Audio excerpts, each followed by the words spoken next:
H1B visa के बारे में तो आपने सुना ही होगा। दरअसल एक ऐसा वीजा है जिसके जरिए विदेशी कामगार अमेरिका में काम करने जाते हैं। ऐसे कामगार जिनकी अमेरिका में कमी होती है। अमेरिका हर साल कुछ लोगों के लिए वीजा जारी करता है, लेकिन अमेरिका में लंबे समय से इस पर विवाद होता आया है और जब भी अमेरिका में इस पर विवाद होता है, भारत की अर्थव्यवस्था पर उसका सीधा असर पड़ता है। आप सोच रहे होंगे कि आखिर एक अमेरिकी वीजा का भारतीय अर्थव्यवस्था पर इतना ज्यादा असर क्यों पड़ता है। नमस्कार, मैं पंकज कुमार और आप देख रहे हैं मेरा YouTube चैनल गजब इंडिया, जहां पे मैं ताजा तरीन मुद्दों पर बात करता हूं। और आज बात करूंगा H1B वीजा के बारे में। क्या है, अमेरिका इसे क्यों जारी करता है, सब कुछ हम इसके बारे में जानेंगे इस वीडियो में। पहला सवाल, H1B वीजा क्या है? H1B वीजा एक गैर प्रवासी वीजा है। यह किसी कर्मचारी को अमेरिका में 6 साल काम करने के लिए जारी किया जाता है। अमेरिका में कार्यरत कंपनियों को यह वीजा ऐसे कुशल कर्मचारियों को रखने के लिए दिया जाता है जिनकी अमेरिका में कमी हो। इस वीजा के लिए कुछ शर्तें भी हैं, जैसे इसे पाने वाले व्यक्ति को स्नातक होने के साथ ही किसी एक क्षेत्र में विशेष योग्यता हासिल होनी चाहिए। साथ ही इसे पाने वाले कर्मचारी की सैलरी कम से कम $60,000 यानी कि 40 लाख रुपए सालाना होना जरूरी है। इस वीजा की एक खासियत यह भी है कि यह अन्य देशों के लोगों के लिए अमेरिका में बसने का रास्ता भी आसान कर देता है। H1B वीजा धारक 5 साल के बाद स्थायी नागरिकता के लिए आवेदन कर सकते हैं। इस वीजा की मांग इतनी ज्यादा है कि इसे हर साल लॉटरी के जरिए जारी किया जाता है। H1B वीजा का सबसे ज्यादा इस्तेमाल TCS, विप्रो, इन्फोसिस और टेक महिंद्रा जैसी 50 से ज्यादा भारतीय IT कंपनियों के अलावा माइक्रोसॉफ्ट और गूगल जैसी बड़ी अमेरिकी कंपनियां भी करती हैं। दूसरा सवाल, H1B वीजा प्राप्त करने की प्रक्रिया क्या है? H1B वीजा के लिए कंपनियां 2 तरह से आवेदन कर सकती हैं। पहला, H1B की नियमित प्रक्रिया। दूसरा, H1B की प्रीमियम प्रक्रिया। वीजा प्राप्त करने की दोनों प्रक्रियाओं में मुख्य अंतर यह है कि H1B प्रीमियम प्रक्रिया वीजा प्राप्त करने की एक तेज विधि है। हालांकि अमेरिकी सरकार प्रीमियम वीजा के लिए $1225 का अतिरिक्त प्रीमियम शुल्क भी लेती है। हालांकि वीजा प्राप्त करने की नियमित प्रक्रिया अधिक लागत प्रभावी है, लेकिन यह एक लंबी प्रक्रिया है। नियमित प्रक्रिया के द्वारा वीजा प्राप्ति हेतु किए गए आवेदन के लिए USCIS द्वारा कोई समय सीमा निर्धारित नहीं की गई है, अर्थात इसमें 1 महीने से लेकर 6 महीने तक का समय लग सकता है। तीसरा सवाल,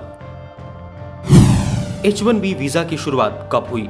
साल 1990 में तत्कालीन अमेरिकी राष्ट्रपति जॉर्ज बुश ने H1B वीजा की शुरुआत की। तब इसकी सीमा 65,000 थी।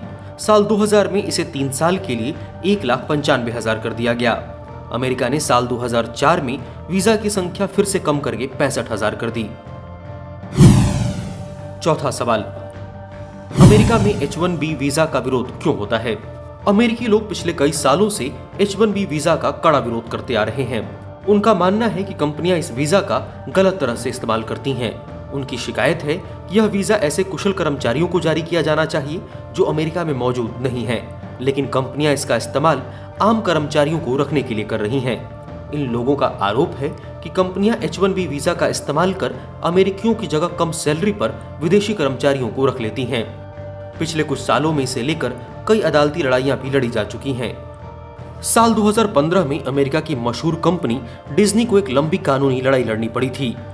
डिज्नी के कुछ कर्मचारियों का आरोप था कि कंपनी ने कम सैलरी की वजह से उनकी जगह H1B वीजा धारक कर्मचारियों को रखा था।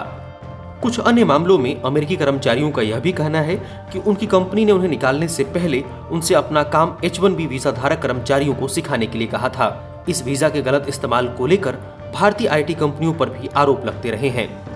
2013 में भारतीय IT कंपनी इन्फोसिस को ऐसे ही एक मामले को लेकर करीब 25 करोड़ रुपए का जुर्माना देना पड़ा था। अमेरिका में पिछले काफी समय से यह एक बड़ा राजनीतिक मुद्दा भी रहा है और चुनाव के समय राजनीतिक पार्टियां इस पर शिकंजा कसने के लिए वादे भी करती रही हैं। 2016 में हुए चुनावों में डोनाल्ड ट्रंप ने इसे एक बड़ा चुनावी मुद्दा भी बनाया था। ट्रंप ने अपनी कई रैलियों में इस पर पूर्ण प्रतिबंध लगाने की बात भी कही थी। इससे पहले भी वहां की सरकारें पूरी कोशिश करती रही हैं कि कंपनियां इस वीजा का कम से कम इस्तेमाल कर पाएं और इसलिए समय समय पर इसकी फीस में भारी इजाफा भी किया जाता रहा है। ओबामा सरकार ने पहले साल 2010 में और उसके बाद 2016 में H1B वीजा की फीस में भारी बढ़ोतरी की थी। बीते साल जनवरी में इस फीस को 2000 से बढ़ाकर $6000 कर दिया गया था। इस पर भारत सरकार ने भी कड़ी प्रतिक्रिया जताई थी। पांचवा सवाल, H1B वीजा पर अमेरिका के कड़े रुख से भारत क्यों चिंतित हो जाता है? साल 2017 में जब अमेरिका में H1B वीजा पर कड़ाई हुई तो अचानक बॉम्बे स्टॉक एक्सचेंज में 3 प्रमुख भारतीय कंपनियों के शेयर अचानक तेजी से नीचे गिर गए। भारतीय आईटी कंपनी TCS के शेयर में 4.4% तो इन्फोसिस और विप्रो के शेयरों में 2% की गिरावट आ गई। इस गिरावट का प्रमुख कारण यह था कि इन कंपनियों का 60% राजस्व यानी कि रेवेन्यू अमेरिका से आता है। साथ ही ये सभी बड़ी कंपनियां बड़ी संख्या में H1B वीजा धारकों से काम करवाती हैं। अमेरिकी श्रम मंत्रालय के मुताबिक 2016 में इस वीजा के लिए आवेदन करने वाली कंपनियों में विप्रो, इन्फोसिस और TCS का नंबर क्रमशः 5वां, 7वां और 10वां था। साथ ही इन्हीं कंपनियों को सबसे ज्यादा H1B वीजा की मंजूरी मिली थी। मंत्रालय के अनुसार हर साल दिए जाने वाले कुल H1B वीजा में से 60% भारतीय कंपनियों को दिए जाते हैं। एक रिपोर्ट के मुताबिक अमेरिका में इन्फोसिस के कुल कर्मचारियों में 60% से ज्यादा H1B वीजा धारक हैं। इसके अलावा वॉशिंगटन और न्यूयॉर्क में H1B वीजा धारकों में करीब 70% भारतीय हैं। तो ये पूरी कहानी थी H1B वीजा के बारे में। आपको ये जानकारी कैसी लगी मुझे कमेंट बॉक्स में जरूर बताइए। किसी दूसरे मुद्दे पर जानना चाहते हैं तो कमेंट बॉक्स में लिखिए, मैं रिसर्च करूंगा, वीडियो बनाऊंगा और आप उसे देख पाएंगे। आपको ये वीडियो कैसा लगा मुझे कमेंट बॉक्स में बताइए। अच्छा लगा तो लाइक करिए, शेयर करिए, मेरे चैनल को सब्सक्राइब करिए, नीचे बेल आइकन दिख रहा है उस पर भी क्लिक करिए ताकि आपको नोटिफिकेशन मिलता रहे।